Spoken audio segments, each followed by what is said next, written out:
just to go back to the point about some of the tensions that Labour will face, and not just, by the way, from Labour supporters, but quite a lot of our listeners to this podcast are probably kind of quite progressive people from the Liberal Democrats or, other parties. And we talked a lot about probably kind of, legal migration in a way, getting those numbers down. But when it comes to the other side of migration, asylum seekers, refugees, how do you think Labour should approach that? Because they have, of course, said that they're going to get rid of the Rwanda scheme, which everybody thinks is a sensible thing. But they have ruled out some ideas that had kind of been discussed over the last few years. For example, opening up more safe and legal routes is something that you often hear people pushing for, so that people stop doing these dangerous journeys.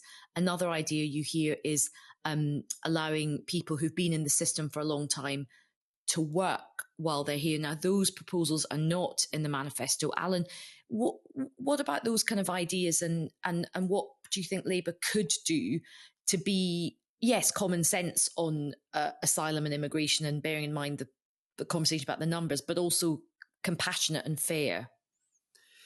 I mean, I think the issue with safe and legal routes is you've got to be a bit more precise about exactly what you mean by that. I mean, so for example, it's often put forward as a way to prevent, small boat crossings. But for that to happen, you would have to have a safe and legal route, which, everybody who was going to cross the channel is eligible for.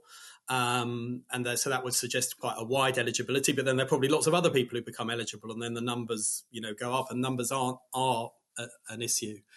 And if you have a very narrow eligibility for safe and legal routes, so that the people crossing aren't eligible for that, well, it's not going to stop them. So I think that people just pushing safe and legal actually need to be a little bit more precise about exactly what they have in mind. I think on asylum seekers' right to work, I'd be in favour of after a certain period, they should have the right to work.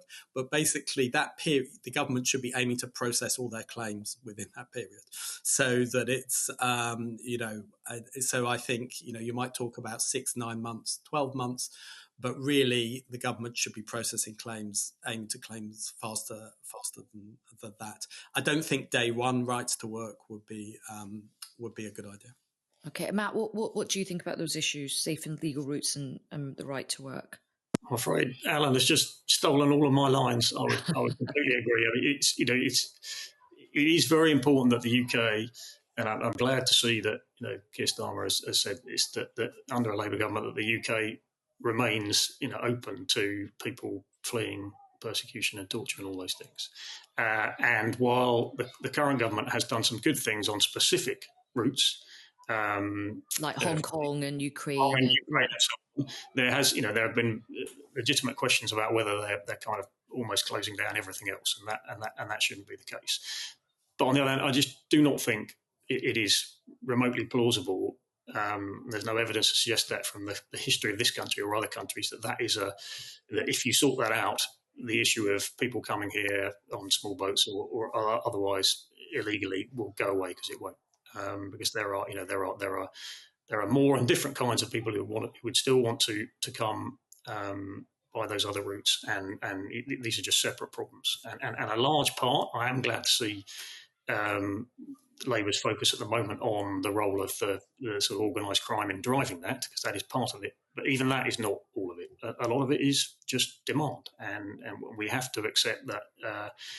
Individually, from an individual point of view, an economic migrant coming from certain parts of the world makes perfect sense to try and do what they're trying to do, at least until you get to the point of the boat crossing. But just trying to get to another country with better economic opportunities and trying to get there and work hard and send money back to their family and so on, that is and build a better future. That is, from their point of view, an admirable thing to do, and we would all probably, a lot of us would do it in their place. But on the other hand, it is entirely fair and not at all non-progressive for a country to say, this has to be done through the proper routes, and if people come outside of those routes, they will be turned away, and we have to reassure people that the borders are strong enough and smart enough to do that.